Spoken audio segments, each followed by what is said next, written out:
Hello guys. Okay, another day, another Teppanyaki day. Meal prep naman tayo guys. Magpe-prep tayo ng ng steak. Ito yung ginagawa ko pag pumapasok kami. Ang schedule kasi namin, pumapasok kami ng alas 2 ng tanghali ng hapon, alas 2 tapos namin alas 10 ng gabi. So may break time kami na 30 minutes, 4:30. Balik kami ng alas 5 kasi yung restaurant open na ng alas 5. Alright, so ayan, bali sa steak pala ako, yung steak pala yung ginagawa ko, lahat ng kasi meron kaming steak, chicken, pork loin, wagyu beef. So yung ginagamit naming wagyu beef, yung sirloin, strip loin. Okay, tapos meron kaming lamb. Yung mga lamb nakapakete na yun, medyo konting trim lang naman yun. Tapos yung pork loin, yun ang titrim din natin, tinitrim yun tuwing pag kailangan meron akong stock palagi para hindi maubusan, lalo na pag may mga malalaking grupo. Okay, so titrim mo na yan, tapos lahat ng mga pinagtabasan tapon na yan, hindi naman natin kinakain yan. Okay, yun, so pag nalinis lahat yan, normally mga 2 box yan, mga 5, mga 20 o mga 40 kilo yung hinahanda ko everyday. Yan. Pero pag medyo quiet naman, siguro mga mga 30 kilo ganun, isang box kalahati.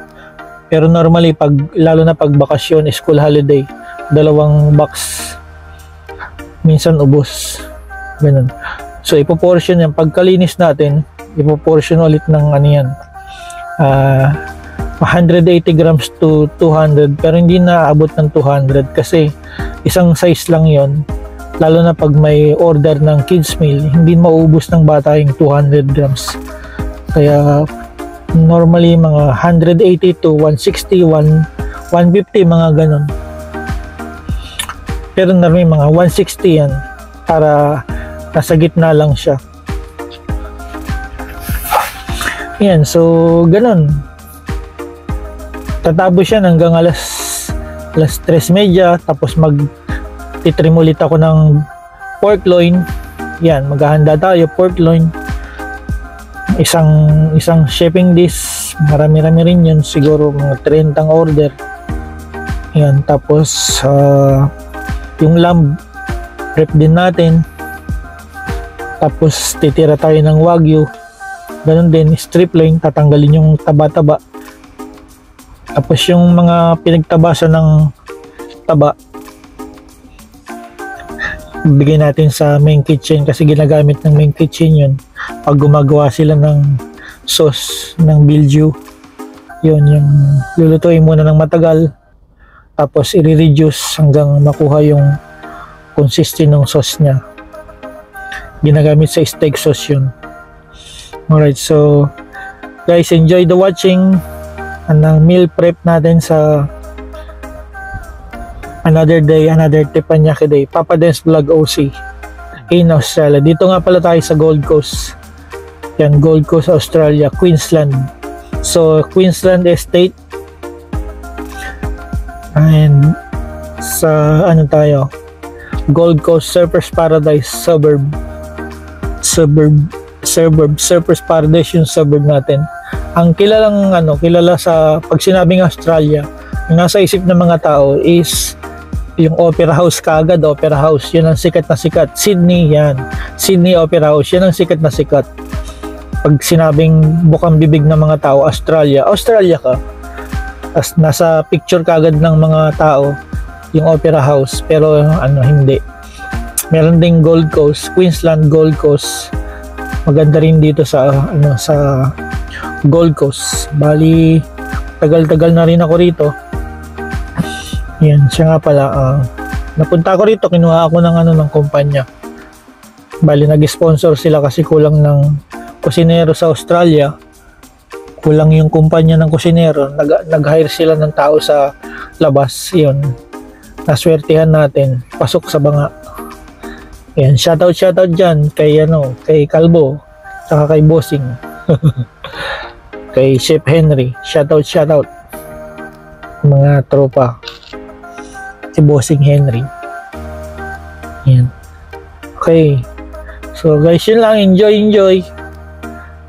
Please follow, like, and share. Subscribe sa ating YouTube channel. Comment down below pag may mga tanong kayo.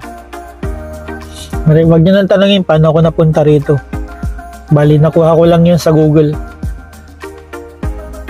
Dati kasi, nung mga sabihin na natin 20 years ago, yan, di pa uso yung mga kung ano. So, ginawa ko, Google lang. Google mo lang pag may mga hiring sa internet. Yan. Tapos magpapalipad ka lang, mag-send ka lang namang send ng resume. Libre lang yun. May nag-reply. Dalawa pala yung nag-reply sa akin, isang Italy tsaka isang Australia. Yun, yung Italy, sushi teppanyaki yun. Tapos pinili ko dito sa Australia. Tapos bali binigay ko dun sa kaibigan ko yung Italy. Hanggang ngayon nandun pa siya. So ayun, siguro baka na rin yun. Baka tagaroon na siya sa Italy, European Union. Kasi yung Italy sakop ng European Union.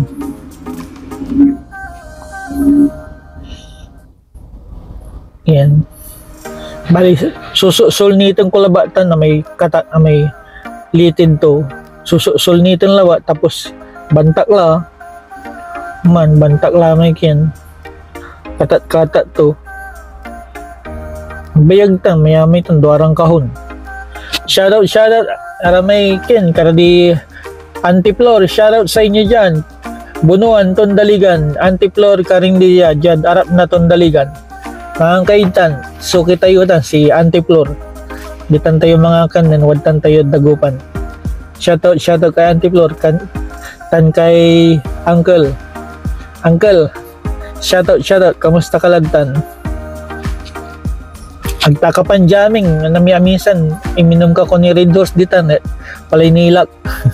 Imakarak ng patikibak na dronod kin, arawin nakar ko. Alabi anak saman. Alright guys, shout out, subscribe, like, and share Papa Dance Vlog OC. Alright, enjoy.